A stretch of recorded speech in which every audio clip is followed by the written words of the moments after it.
As my engine starts to sleep, helps me focus my attention, avoid the fear of imperfection. I know it's never too late to sit down and pen another verse.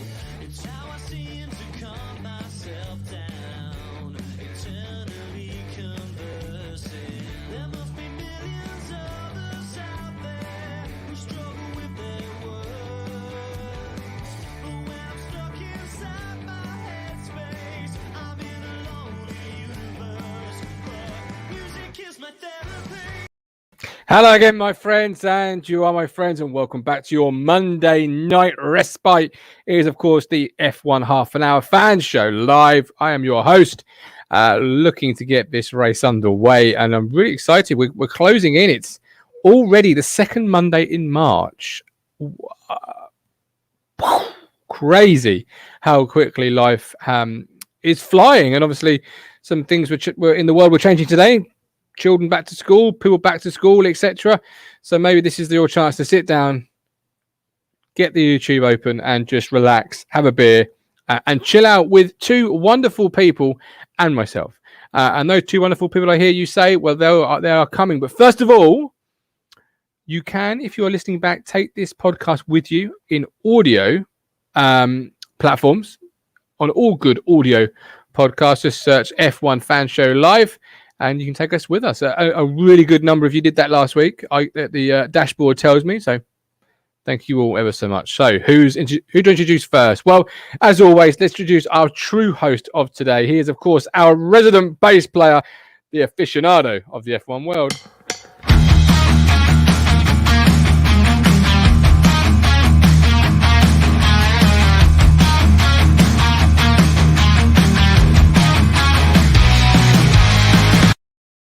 Stephen Thompson. Hello, you all right? Very well, thank you, sir. How are you? Yeah, not too bad. Not too bad.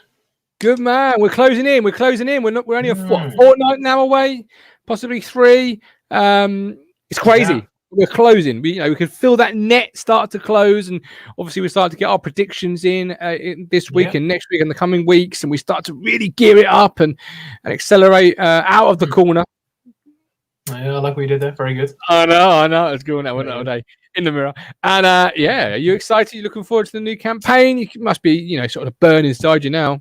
I am. It's getting stronger. Was it 4 more days until preseason testing starts? And then 20 days until the first race, the first weekend. So yeah, cannot wait. It's around the corner, isn't it? It's really good. Only one more car to see now as well. So it really, really is. Yeah, only one more car, and that's Ferrari, right?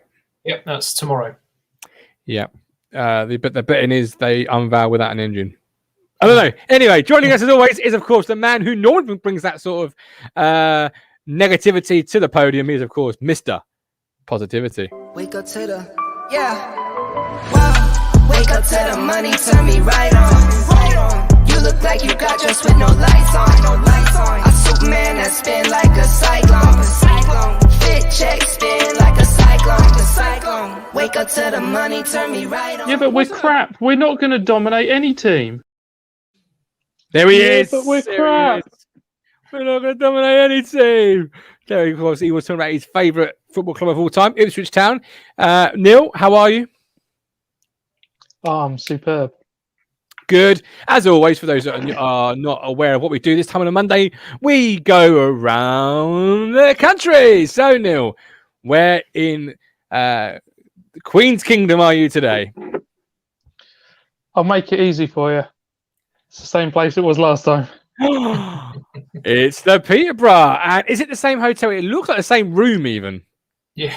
It is. Apart from it'd be possibly, it is, but it is identical. Apart from I was the other end of the corridor last week. Right. But didn't it, Steve? It looks like if you put the uplights on behind him, we could be rehashing last week's show here, couldn't we? I just thought you hadn't gone home.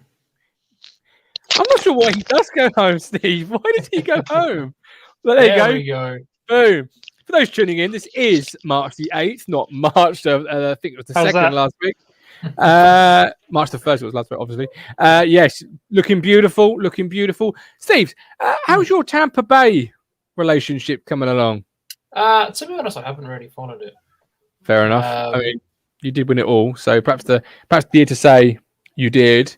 I was aware they'd won the Super Bowl, and that I sort of went, "Oh, cool," and that was about it. Is it a coincidence that Steve? No, it must be a coincidence because he's a Williams fan, Neil. Like Steve's not a lucky charm.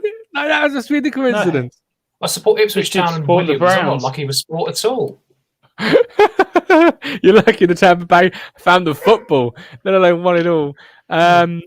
Neil, obviously Arizona Cardinals you're wearing there. McLaren's your Formula One team. We've put a number of topics onto the board this week. Here is the board. She is looking beautiful. I will just get on. I'm just going to get ahead and click it. To be honest with you, I'm just not going to waste this. Martin, have you seen my head in the bottom corner? I have. It's a Best Burger. Neil, sponsored by Best Burger. He is. God, I look good. You do. Tasty. Right. Which car do we live for this year? Okay, hang on. I've written that up wrong. But which car do we like this year and which car don't we like this year? So we've seen them all apart from Ferrari. So we'll ignore that for a moment. But pick a car that you do like this year. Steve, go kick us off. Car I do like this year. I love it this year. The Alpine. Absolutely gorgeous. French Racing Blue. It's got the nice sort of tricolor on the back as well with the white and the red, and it's absolutely outstanding. Car I don't like this year, unsurprisingly, Haas. That is awful. There's talk that Haas aren't technically allowed the Russian flag, but is that purely down to not being allowed the flags, or because if that was the case, surely Alpine shouldn't be able to have the French colours? It's something to do with the Russian athletes and an anti-doping ban. Okay. Mazepin has got to run under a neutral flag this year because he can't have the Russian flag. And apparently the Haas livery is being looked at by the authorities because they could just say it's red, white, and blue, but everyone knows it's the Russian flag. That was Haas, right? Yep. Yeah. Great car. Just not even trying to hide it. We're talking more about that later on, aren't we? We are. Alpine was the best, says Tweedy. Steve, how about yourself? Do you agree with Neil? Sorry, do you agree with Steve there, or do you think it's another car took it for you? I have to admit that I'm not really a fan of Renault, but with their new name Alpine and the new colours, it looks really, really nice. Aston, that's the one I was going to say. Good choice. Okay. I like the nice, dark green and the British racing green. Okay. How about the car you don't like? What car this year don't we like? I'm yet to be convinced by the Williams. Ooh. I can't say it because he chose Haas. That took that one away, really. I'm yet to be convinced by the Williams. It's okay, but See, that surprises me. I know we've got it on the topics later, but it's a divisive livery this year, which I'm sure we'll talk about. But when I first saw it, I wasn't won over by it at the start. Yeah, I what like do you think it. of the Alfa Romeo livery? One of my favourites. Yeah, brilliant. I think that's probably third on the list. Yeah, for me, it's my top three is Alpine, Aston, Alfa Romeo. Beautiful. Yep, they look good. I think the Alpha for me is the best. I love the way that looks. It reminds me of something, and I can't for the life of me. I think it's a sweet, a strawberry and cream sweet. Is it like Campanos? Yes. Yeah, that little disc sweets, the little circle ones. Yeah. I'm just looking at the car now, and it just I can see Imagine replacing one of their drivers with someone called Campano. But I like that car. How about you, Steve? What's the worst car for you this year? Well, the Haas. Outside of the Haas, move away from the Haas. Right, okay. I think to be honest, it ranks quite lower down on my list. Both it's a tie between the Red Bull and the McLaren because they're just so similar to last year. Yeah. Yeah, they could have done. I mean, Ferrari obviously we know we're going to be red, and Red Bull we know they're going to look like they do. But McLaren could have done something a bit different this year. So could Red Bull. Now they've lost the Aston Martin sponsorship. So, and I think with Mercedes engine now in the back of the McLaren, they had the opportunity to really do something different. But can I be controversial? I don't like. I don't like McLaren. Well, we said that when they unveiled it, that I've seen so many great liveries done by different people online that they could have jazzed it up a little better. Yeah, absolutely. I just reminds me of a Starburst sweep. As for not having the Mercedes on the car, they Martin, you've got a thing with bloody sweets. Yeah, I was going to say the whole F1 grid is just going to be made up of different kinds of sweets and chocolate. I could probably do an article on that, Steve. Give me half a day. But I just look at it and I'm thinking, it looks a bit like a Starburst with the wrapper still stuck on. But, right, yeah. Okay. Yeah, the reason they haven't got Mercedes is because obviously they're McLaren. So they're doing the same as... So Aston Martin, they don't advertise either. Do Williams? Are they advertising? I don't know, actually.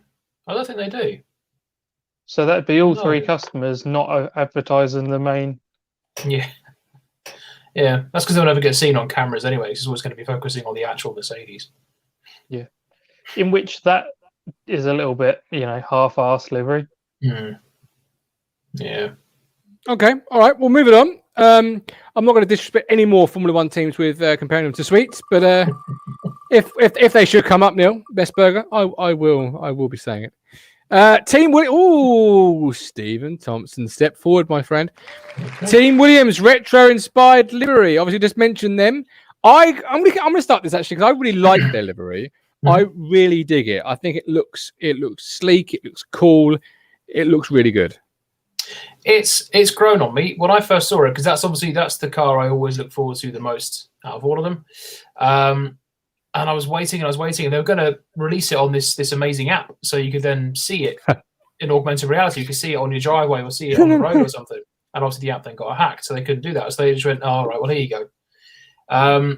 At first, I was quite underwhelmed, but it's really grown on me because they've got a nice little nod to their heritage. It looks very similar to the early '90s. Sort of Nigel Mansell FW14B era car when it was sponsored by Canon. Nice dark blue, bit of light blue, white, and a nice stripy yellow as well, so very retro. But my first thought when I first saw it wasn't it looks like a 90s Williams, was it looks like an early noughties Sauber. Like the Sauber Petronas. That wasn't a good Sauber. Massa. No, it's sort of the early noughties Felipe Massa type Sauber with the Petronas sponsorship in it. They weren't actually. I was thinking of a different one.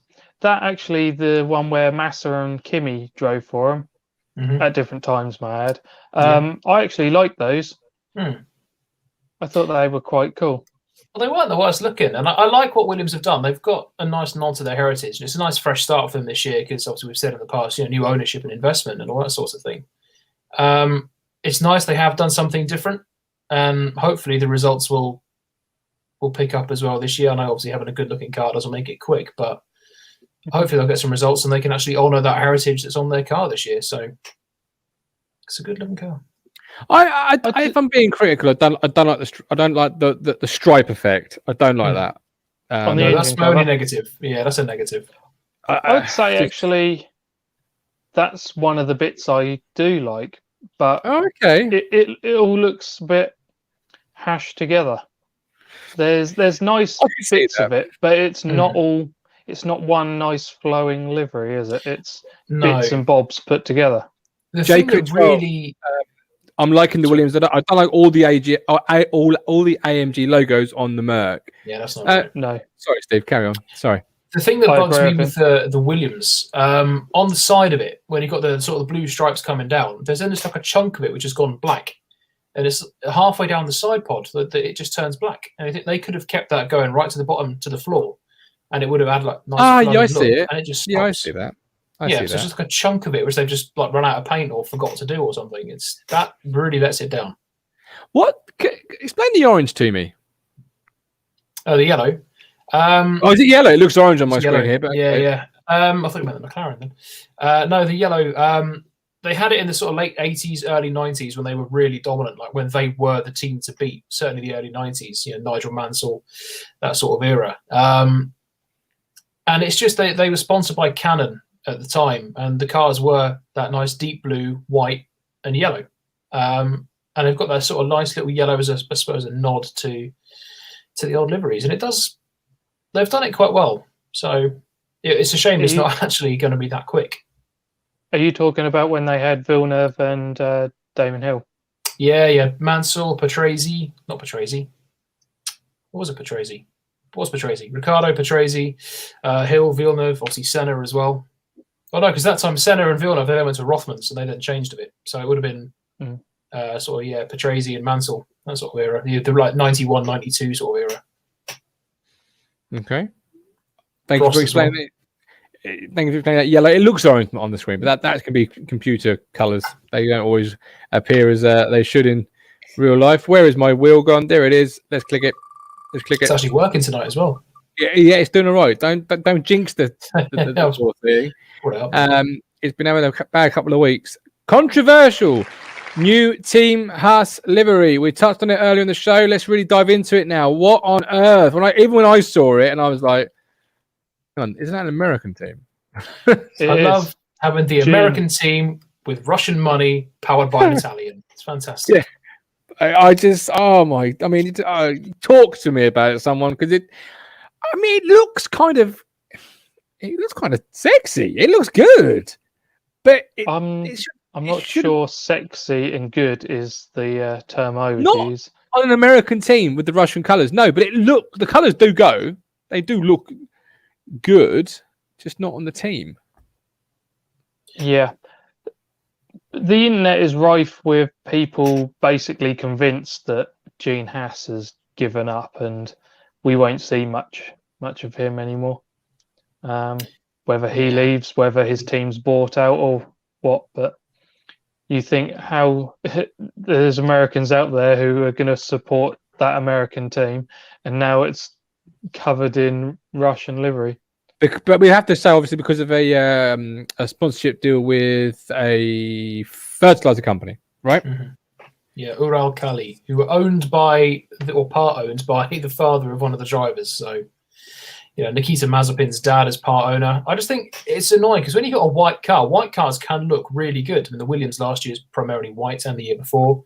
And if you've had white cars in the past, obviously anything goes with white. You can make it look really good, and they've ruined it with this. And I think if you are American, my 309 looked amazing, didn't it? I feel sorry for Mick Schumacher because he's coming back. He's coming into the sport. He's bringing the Schumacher name back to the sport. We haven't seen it since 2012, and he's going to be completely overshadowed because you've got all this stuff going on with Mazepin, and the car is going to be Mazepin's colours. So, unless they obviously step in and demand that they change the livery in some form. Yeah, someone said that Schumacher really should have gone to Alfa Romeo instead. He wouldn't have been caught up in all of this. But on the other hand, I was thinking about it earlier, and if all of this controversy is going on away from him, surely he could fly under the radar a little bit and, have a more comfortable first season. That's the way of looking at it, because they're going to be focusing on Mazepin with the controversy around him and obviously the livery and everything like that. And they're going to be focusing on what he or isn't doing. Schumacher could be bringing in the points, and he might just slip by a little bit. And as long as he has a solid season, that's what I don't care what Mazepin does. He can go away, but in ruder terms. So Schumacher. I just want to see Schumacher do well. Don't worry, we're getting to the part of the show where you can be a bit ruder. He's on the list today. I saw his name spin in there. Oh, yeah. There we go. Wait, speaking of the devil, Valtteri Bottas absolutely believes he can. When I wrote this, I heard your voice in my head. Valtteri Bottas believes he can win. No. Let's get the terminology right. Absolutely believes he can win the 2021 title. Yeah. Stephen Thompson. over to It you. was a nice little article. I think it was on the F1 website saying Bottas absolutely believes he can win the F1 title this year after working on his there it is. After working on his mental state and his mind training over the winter. And it's refreshing.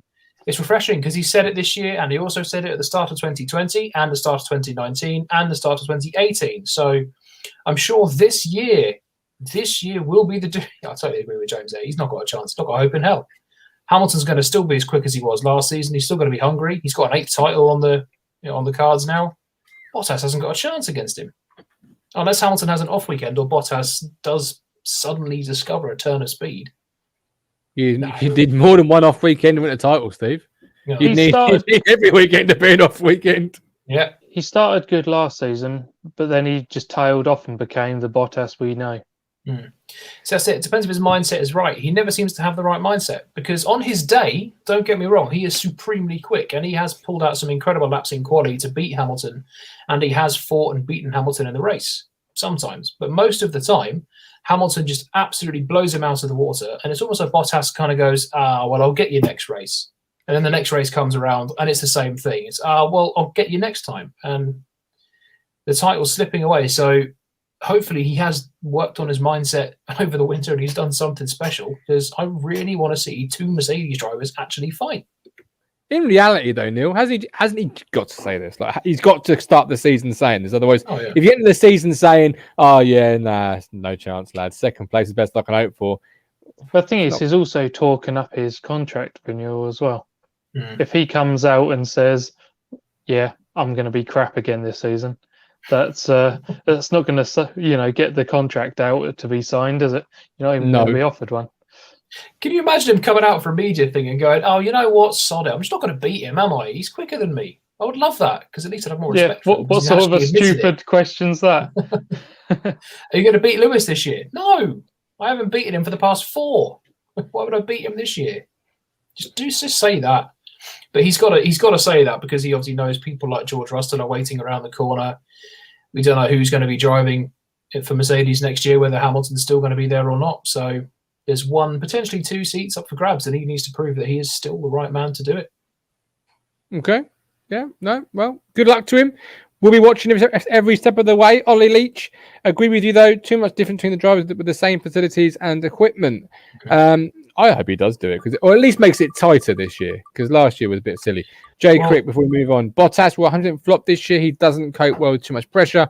Russell is breathing down his neck. Interesting. Well, we saw that last year in Bahrain. Hamilton missed through COVID. Russell had 1 chance to get in that Mercedes, and he was all over Bottas, and he would have won that race had it not been for the various issues. And there was that fantastic overtaking maneuver that Russell pulled off on Bottas, and it's the sort of move you just don't see Bottas going for.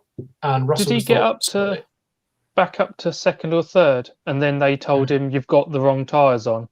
Yeah, you've got half of Bottas's tyres on. So rather than getting disqualified, you've got to pit again." Yeah, that's it. Just ridiculous. And he fought back into the points and finished 9th, which wasn't brilliant, obviously, overall. But when you consider what he went through in that race, so Bottas knows that Russell is the next thing for Mercedes, and he needs to prove that he needs a seat. Okay. Well, moving on, the next topic on the wheel that came out was Portugal confirmed for 2021 F1 race calendar. I obviously know little about that. So, Steve, what do you know about that? The significance? Well, we obviously had a much changed calendar last year, and a much different locations, new locations, old locations. Portimao in Portugal was one of them. And it did provide a good race. So I think the DRS zone needs to be moved back a little bit, because it was too far down the straight, and cars were just sitting ducks on that straight. They had no chance of defending at all. But it did provide a good race with some decent overtakes. So it's nice to see like an old school venue on the track, or on the calendar, sorry, rather than one of these new boring circuits like Abu Dhabi. So I'm quite excited to see it back again. Yeah, it was good last season, wasn't it? So hopefully it'll give us a little bit of something this season as well.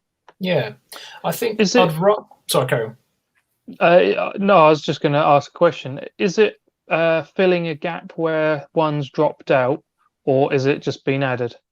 It's filling a gap. Vietnam dropped off again. which is the Okay, second year in a row Vietnam has gone, which I'm not too fussed on, to be honest, because A, the track layout looks crap. It's another street circuit as well. And B, when I played it on the PlayStation, it's an awful circuit. I know it's a bit different, but oh God, it sucks. And James will also agree with me on that one, I'm sure. But I would rather, Portimao was a brilliant race last year. I'd rather see Turkey because that is a fantastic circuit and that gave us a great race last year. But if it's only for 1 year, yeah, it's fine. So, okay, right. I'll leave the predictions until last. So the one before that was Aston Martin safety car discussion. So Neil, that was over to you. Aston Martin safety car.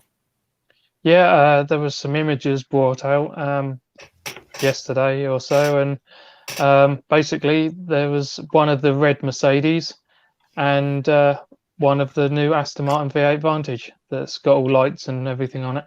It's, I think I read that it will be done like 50-50. So Mercedes will do half the season and the Aston will do half the season. But yeah, basically the Aston, it looks like a lovely car. And as a new fan, explain the significance of that to me. Well, it's strange, really. I think it was mentioned because Aston Martin are owned quite a bit by Mercedes. It's all it's just a rebranded Mercedes that's there. So it's not really anything that significant, really. But we haven't had a new safety car in a while, so to see a change is quite good. Okay. And the last but not least today, predictions on final F1 race placings. This is before the testing, so we will revisit this. But what do we feel as we sit here today before testing? Do you want to do the whole up and down? Do you want to do a certain number? How are you feeling? I've got a little jot down of where I think at this moment, but okay, it's Steve, have you got a little jot down? See after. I'm now jotting down. Okay, you jot down. Well, Neil, you read us out what you think. Well, I was going Mercedes top. Okay, yeah, that's shock. Not a shock to anybody. And then I went Red Bull, shock yet again. But then I changed it slightly by, I'm hoping Red Bull closed the gap slightly though. Aston Martin was the next team for me. They finished behind McLaren last season. So your top three is Mercedes, Red Bull, Aston Martin. Yep. Okay, that's your top three. Is Aston Martin a bit of an outside shot there, Steve, do you think, for a top three finish? No, I think that's a good shout. I've just scribbled out mine entirely because I got it all wrong. I'm going to just wing it. I think that's a good shout, to be honest, because Mercedes power in the back of it. They've got Seb Vettel, who I think will be a bit of a rejuvenated driver this year. So a good shout. Okay. How many points did Aston Martin lose out last season? Or shall I say Racing Point lose out last season to McLaren? No, it's not really that much of a shock, but that hinges quite a lot on how Ferrari do this season. Yeah. In their must-win season. Yeah, because you've then got a very tight midfield where it's, well, after Mercedes and Red Bull for me, you've got Aston Martin, McLaren, Ferrari, Renault, AlphaTauri. So it's a shake-up on where that lot are going to finish, really. Is it a lot of good teams this year, or is it a lot of teams with a little bit of issues that create more of a level playing field? Like Ferrari, for example, with their engine issues and etc. Like, is it good teams or more teams with issues that make the level? I think last year with Ferrari, I've just written mine down. With Ferrari's engine issues, that sort of opened up the battle a little bit more because you had teams like Haas, who were further back, obviously fighting with the likes of Alfa Romeo, obviously also Ferrari and Williams. Ferrari themselves were struggling. So I think that did open up the potential for other drivers to get podiums and results. Obviously, Gasly, Perez all winning their first races and, new podium finishes and that sort of thing. So I think if Ferrari get their engines together this year, it could be much closer as well. Yeah, if you think the Ferrari jump straight back, I'm not thinking they will. But say they did, your Aston Martin and McLaren are getting pushed down because it'd just be Mercedes, Red Bull, and Ferrari as it was before. Yeah, So we don't want that. that'd be top three. Yeah, for me, I had after Aston Martin, I had McLaren and then Ferrari, which meant that Alpine was then below them. How about you, Steve? After that, you've heard Neil's sort of top. Is that top 10 there? Did you say, or did you say more than 10? I've gone first. Unsurprisingly, it's six, Mercedes. Martin. Go on, Mercedes. Mercedes first, Red Bull second, McLaren third. I think they'll be all right this year. Mercedes engines in the back. You've got Ricciardo and Norris. I think they'll do well. They'll pick up from where they left off. They had a good car last year as well. Fourth, Aston. I'm a little on the fence about this one. Well, Jerry Cricker said it there. Stroll's the weak link. Aston are going to have a good car this year because it is going to be a rebanded Mercedes. And they've got Vettel, but Stroll could be a weak link. Ferrari fifth. Alpine sixth, because I'm still not really won over by Ocon. AlphaTauri seventh, Alfa Romeo eighth, Williams ninth, and Haas 10th. I think Haas are going to struggle this year, especially with someone like Mazepin in the car, and I hope they do with him in the car. Williams, I think, will start to drag themselves up and will start to get themselves together again. My bottom four was AlphaTauri, Williams, Haas, and then Alfa Romeo. So I got Williams to jump up to. I like the positivity. That's good. Yeah, I'm blown away by this Williams' positivity all of a sudden. But the thing is, down there, all it takes is to have one topsy-turvy race. Williams grabs, I don't know, 3 points, say, and yeah, if the others don't or just get one. Steady on. That's a 300% increase on the year before. I'll take that. But no, it's right. I mean, if you're battling for, 12th, 13th, 14th, and if you have a couple of cars in front of you who do wipe each other out and the Stroll does as usual, you can jump up into the points. And if that happens once or twice, you can sneak some good points. Russell was looking good in a couple of races, so it's doable. That comment there, Leclerc and Sainz, that is a good pairing for Ferrari. So at the very least, that will be, that'll help push them along. Who do you think's got the best pairing? Is it Ferrari, or is there another pairing that you think stronger? I think all cars were equal, obviously, because you could otherwise you'd have Hamilton and Bottas because it's the best car. I would say I'd say Red Bull, to be honest, because Max Verstappen insanely quick, and he is ironing out those. You still get a little bit of hot-headedness with him and a few silly errors, but he's ironing those out largely. And Sergio Perez, who was incredibly consistent and incredibly quick. So, strong lineup. Neil? Yeah.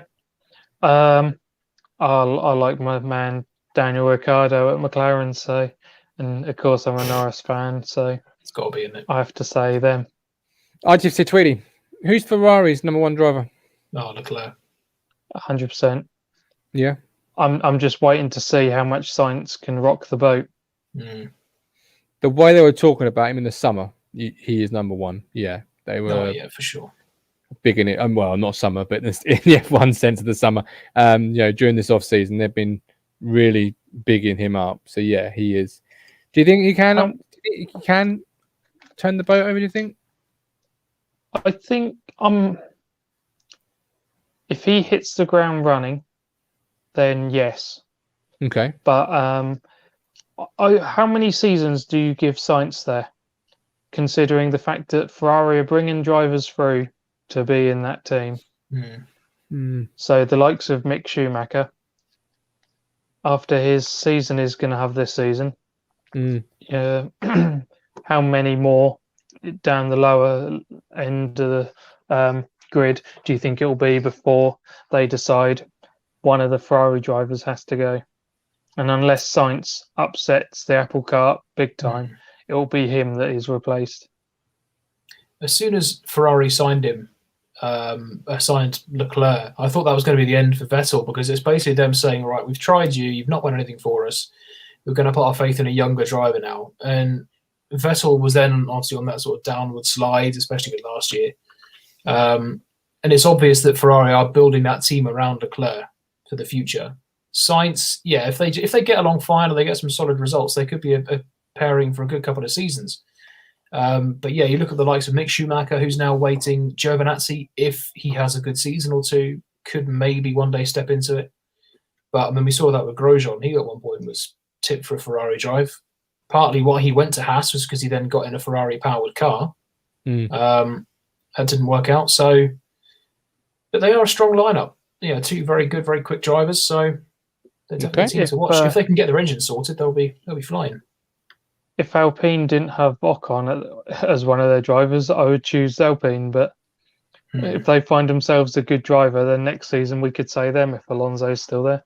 Yeah. Well, it's a multi-year deal for Fernando, isn't it? So I reckon he'll still be there in 2022 because he wants to see the 2022 cars and try them. Yeah. But I think we all do. I just can't wait. Oh, for sure. Boom. Was it Haas that... Sorry, was it Haas Go that for it, said, go for it. They're basically not going to develop this year's car. They're already planning on 2022. It So wouldn't surprise however me. bad this is. Teams like, I mean, Williams have said they plan to bring really early upgrades to their car this year to surprise rivals, which is awesome. But teams like Haas, Alfa Romeo, maybe Williams, would benefit from switching to 2022 earlier because they then get the head start on some of the rivals and they could then hopefully get themselves up the grid next year. Because Haas have really slipped down the order. I mean, at one point they were fighting for 5th, 6th, 7th on the grid, and now they were fighting with Williams right at the back. So they need to turn it around before Gene Haas does say, you know what, that's enough. I've had it. So yeah, Williams have had is it £100 million injection of cash to help improve them? Now, something They've like had that. several dets paid off, haven't they? That's just to thank George Russell for staying with them. That is. Thank you so much. Would be nothing without you. For 12 months, because it ain't going to do any more than that, is it? It's a 12-month rental. Let's be honest. But all right, we're done. 38 minutes on an off-season Monday. Look at that. We thought we'd struggle to fill the time, but here we are filling time and going extra time as well. Speaking of extra time, I am live for 8:30 with Amy Downs and Luke Penning, the scouting expert for Talking Town Extra Time. We've already got people lined up to come on that show, would you believe? There were so many people that couldn't get on Sunday's show. I've already got people lined up. It's like, it just goes mental sometimes, even after Paul Cook's one and only weekend in charge. But Steve, Neil, I appreciate your time this evening. You are both back tomorrow for our match day ticket coverage of Ipswich Town versus Lincoln, Paul Cook's first game in charge. It is a watch along. We have got Darren Curry, Stuart Slater, and others joining us for the Town fans who are also F1 fans watching this. But no, until tomorrow, 6:30. Any final words before we turn the lights out? Well, this is the last Monday before pre-season testing. So that starts on the 12th and it runs for only 3 days this year, but I cannot bloody wait. It's been so long since I've seen an F1 car lapping in anger. Yeah, thank you very much for watching. We've got some new people commenting as well, which is awesome. Always love to see it. So love to see the get my words out. I'd love to see the show getting bigger and bigger each week and more people getting involved. So yeah, thanks very much. Hope to see you next week when we might have an idea of where cars are going to be and how quick they're going to be or how slow they're going to be for Haas. So, and we'll revisit those predictions and see if we still want to sit by them, But yeah, love it. 7:15 next week. See you then.